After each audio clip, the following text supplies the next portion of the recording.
തിരൂരിൽ മാമൻ തൂക്കിയിരിക്കും.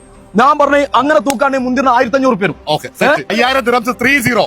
കേരളം അല്ലെങ്കിൽ ആ 5000 ഞാൻ കൊടുക്കും ഉറപ്പാണ്. അപ്പൊ 5000 ദിറംസിന് കേരളം UDF ഭരിച്ചാൽ ഈ അങ്ങോട്ട് കൊടുക്കണം, LDF ഭരിച്ചാൽ അങ്ങോട്ട് കൊടുക്കണം. കേരളത്തിൽ ഇപ്രാവശ്യം LDF UDF അതോ BJP? ഒരു സംശയമില്ലാതെ പറയാം LDF 3.0 ഇസ് ലോഡിംഗ്. എന്തിനടിസ്ഥാനത്തിലാണ്? കേരളത്തിന്റെ ഭരണത്തിന്റെ അടിസ്ഥാനത്തിലാണ്, അല്ലെങ്കിൽ ഇപ്പൊ പ്രഖ്യാപിച്ച സ്ഥാനാർത്ഥിന്റെ അടിസ്ഥാനത്തിലാണ്. മലബാർ മേഖലയിൽ LDF ഒരു നല്ലൊരു സ്ഥാനാർത്ഥിനെ കിട്ടാത്തത് കൊണ്ട് ഓരോ UDF ലീഗിന്റെ അടുക്കളയിൽ കയറിയിട്ട് നിങ്ങൾ നിൽക്കോ എന്ന് പറഞ്ഞാൽ അത് മത്സരിക്കാൻ പോലും ആളുകൾ ഇല്ലാത്ത ഘട്ടമാണ്. എന്തുകൊണ്ട്? അത്രയും മോശം ഭരണമായിരുന്നു, ജനങ്ങൾ വെറുത്തുകണ്. എന്നിട്ട് നിങ്ങളെപ്പോലത്തെ ആളുകൾ പറയണം 3ാം പ്രാവശ്യം LDF വരുന്നു. ഇക്കൊന്നും മനസ്സിലാണില്ല. കമ്മ്യൂണിസം എന്നൊരു പ്രസ്ഥാനത്താണ് നമ്മൾ വിശ്വസിക്കുന്നത്. കഴിഞ്ഞ സീസണിൽ വാഹിദ് തന്നെയാണ് പറഞ്ഞത്. ഇപ്പൊ ഈ 10 കൊല്ലമായിട്ട് തുടർ ഭരണം നമ്മൾ കൊണ്ടുപോയിക്കൊണ്ടിരിക്കുകയാണ്. അതേപോലെ തന്നെ ഈ 5 വർഷവും കമ്മ്യൂണിസ്റ്റ് പാർട്ടി തന്നെ ഭരിക്കും. ഞാൻ പറഞ്ഞുതരാം, അപ്പൊ അങ്ങനത്തെ ഒരു സംവിധാനം ഇല്ല. പിണറായി പ്രഖ്യാപിച്ച സ്ഥാനാർത്ഥിയായിരുന്നു താനൂര് അബ്ദുറഹ്മാൻ. മൂപ്പര് പറഞ്ഞ് ഞാൻ അവിടെ പ്രചരണത്തിന് ഇറങ്ങുന്നില്ല. എന്താ പ്രശ്നം? എനിക്ക് ആ മണ്ഡലം വേണ്ട, എനിക്ക് തിരൂർ മത്സരിക്കണം. ആ തിരൂർക്ക് മാറ്റി കൊടുത്ത് ഓരോ വ്യക്തികളും തീരുമാനിക്കണമാണ് ഇന്ന് CPM നടന്നുകൊണ്ടിരിക്കുന്നത്. ഇത് എനിക്ക് വളരെ ചെറുതായിട്ട് പറഞ്ഞ ഒരാളാണ്. ഇപ്പോ ഇന്ത്യൻ ടീമിൽ വിരാട് കോഹ്ലി ക്രിക്കറ്റ് കളിക്കുകയാണെങ്കിലും അവനെ ഗാലറിയിൽ നിന്ന് കളി പഠിപ്പിക്കാൻ കുറെ ആൾക്കാരുണ്ടാവും. അതേപോലെ തന്നെ വാഹിദ് ഇപ്പൊ പിണറായിനെ രാഷ്ട്രീയം പഠിപ്പിക്കുന്നത്. ഞാൻ ഒരിക്കലും പിണറായിനെ രാഷ്ട്രീയം പഠിക്കില്ല. ഇന്ന് ഭാഷയിൽ പറയാം. എന്തായാലും ആറ്റുനോറ്റ് കാത്തിരുന്ന 10 വർഷത്തിന് ശേഷം ടീം UDF ഈ ഇലക്ഷനെ നേരിടാൻ പോവാണ്.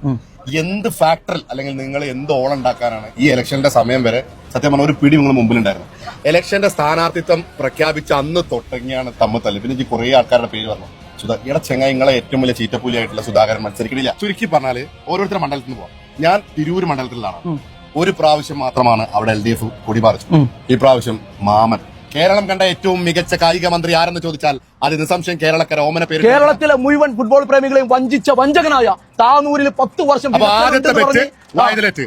ഞാൻ പറയുന്നു തിരൂരിൽ മാമൻ വിജയിക്കുമെന്ന്.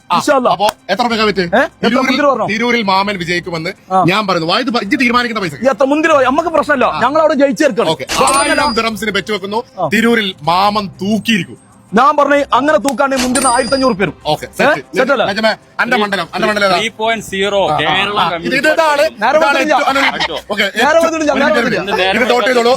അടുത്ത വെച്ച് ഏറ്റവും ലീഡ് ചെയ്തല്ലോ പോട്ട് കേരളം CPM ഭരിച്ചിരിക്കും. ഇല്ലെങ്കിൽ എത്ര കൊടുക്കും? 5000 ദിറംസ്. 5000 ദിറംസ് 30.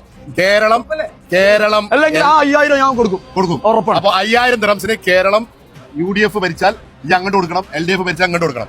മാമനാണ് ജയിക്കുന്നെങ്കിൽ 1000 ദിറംസ് ഈ എനിക്ക് തരണം. അതല്ല കുറുക്കോളി മൊയ്തീനാണ് ജയിക്കണമെങ്കിൽ ഞാൻ അനക്ക് തരും. അപ്പൊ കാത്തിരുന്ന് കാണാം BJP ആണോ LDF ആണോ UDF ആണോ?